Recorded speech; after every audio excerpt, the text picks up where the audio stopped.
Thomas Redden of Los Angeles has issued a short statement regarding the suspect, the alleged gunman. He says this about him: "We don't know who the suspect is. He has made no statement. He would not speak, except once he said yes. We describe him as a male Caucasian, around 25, 5 feet 5, and about 120 pounds, swarthy complexion. His hair is described as wiry or bushy." He apparently fired all of the 8 shots in the magazine of a .22 caliber revolver.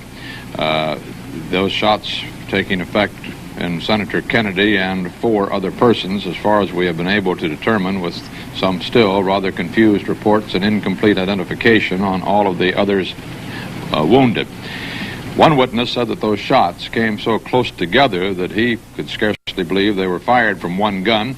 A reporter heard the shots from an adjoining room, said they sounded almost like they came from a machine gun. So short was the burst of fire.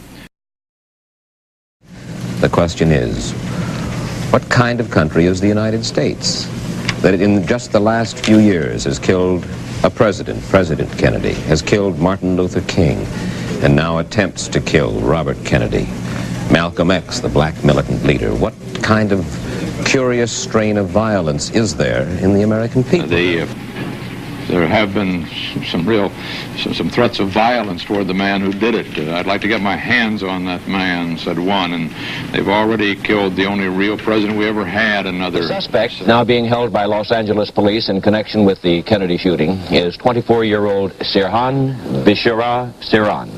Details of Sirhan's past are slowly being pieced together, and as of now, we know this much about him.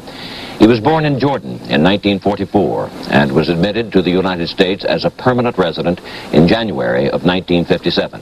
He is not a United States citizen. Sirhan's residence is in Pasadena, California, where he resides with his mother and his brother Joe. Police searched the premises this morning and, according to Los Angeles Mayor Samuel Yorty, found the notebook in the suspect's room mentioning the, quote, necessity to assassinate Senator Kennedy. Another brother, Adele, went with police to headquarters, but not as a suspect. Police Chief Redden said the Sirhan family has been most cooperative in the investigation. Well, we know very little bit. He's been non-communicative, and he hasn't been very helpful. He hasn't told the family about what he's been up to at all, so we don't know anything more than you do. Yeah. Was he politically oriented at all? Not a bit. This is what's perplexing about it. He didn't profess any particular interest in things political? No. I describe him as a wonderful boy, an example for anybody. He seemed very quiet, what you might call clean cut.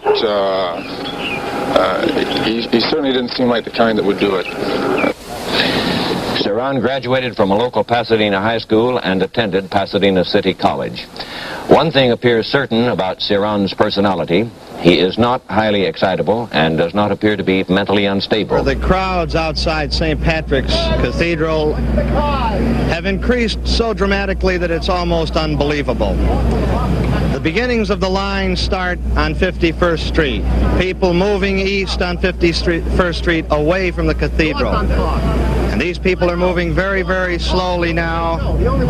When they get to Park Avenue, they have to move north. And they have to move north 2 blocks to 53rd Street, then back down Park Avenue south on 53rd Street, south to Grand Central Station. The identification of the suspect in the shooting was made within the last hour by the mayor of Los Angeles, Sam Yorty. Yorty had appeared at a news conference in Los Angeles. Well, first of all, let me say that every right-thinking person will deplore and be horrified. From the outside, the shooting of Robert Kennedy seemed an open and shut case. Sirhan eventually confessed to the murder, and no one was apparently troubled by the fact that he couldn't seem to remember it. In his pocket was a 10-day-old newspaper article attacking Robert Kennedy for his support of Israel. It might have been a bit more help to investigators if the clipping had been pinned to Sirhan's shirt and labeled "The Motive." But no matter. Sirhan had been caught, gun in hand. To tell you that his name appears to be Sirhan S-A-R-H-A-N, Sirhan. Both names, Sirhan. S-I-R-H-A-N.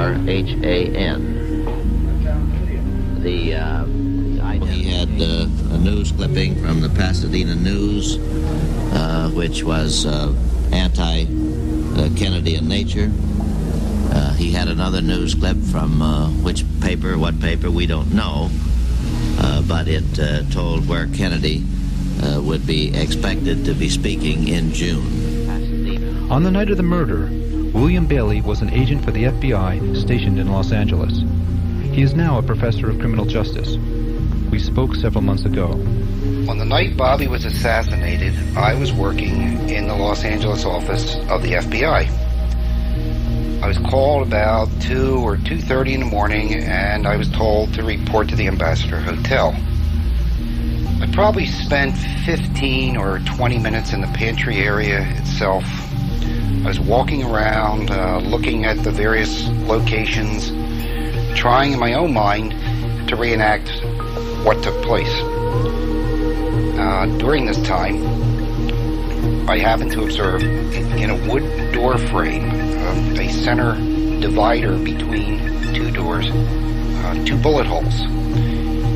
You could clearly see the base of a bullet in each one of those holes.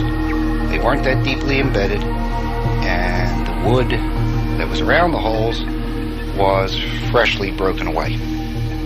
Bailey's description of the hotel pantry would at first seem to carry no special significance. He went to the scene of a shooting and saw bullet holes. Quite a few others had as well.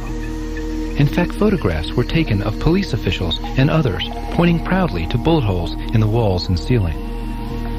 But by the next day, it was known that 5 bullets had been recovered from the 5 wounded bystanders, and that Kennedy had been struck 3 times with another bullet passing through his suit jacket. The problem for the LAPD was that Sirhan's Ivor Johnson .22 caliber pistol held only 8 bullets. Thus, for only a single gun to be firing, there could be no extra bullet holes in the walls and ceiling. With some creative accounting using ricochets, the police managed to make the numbers work. But to do this, the holes in the wood by the doorway, which the night before had been trophies, now became non-entities. I saw 2 bullet holes in a center divider. I saw 2 bullets in the holes. I know what I saw, and the issue, obviously, is that others say that they weren't there. But to the chagrin of the LAPD, there was a great body of evidence pointing to the existence of these bullets. Statements from witnesses, statements from police officers, wire service photographs, and most damning of all, clearly labeled FBI photographs which surfaced in 1975, which included close-ups identifying bullet holes in the wood by the doorway. The LAPD, however, continues to claim that the witnesses were mistaken and the photos mislabeled, that the defects in the wood were only nail holes. That's ridiculous. I was there. They were positively bullet holes. Anyone who is saying anything different either didn't see the holes the way I did, or they have some other agenda. As far as extra bullets are concerned, why not settle the matter by a scientific examination of the door frames and the ceiling tiles? Well, this is not possible because, as it was revealed in 1975, not only had the door frames and the ceiling tiles been removed by the police the night of the murder, they had been secretly destroyed in June of 1969. On April 19, 1988, the chief archivist for the California State Archives makes a stunning announcement. As the documents show, the police did dispose of physical evidence, the door jambs and ceiling tiles from the crime scene.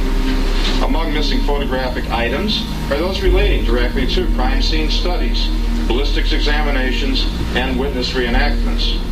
The official explanation offered was that these items were too large to be kept in a filing cabinet.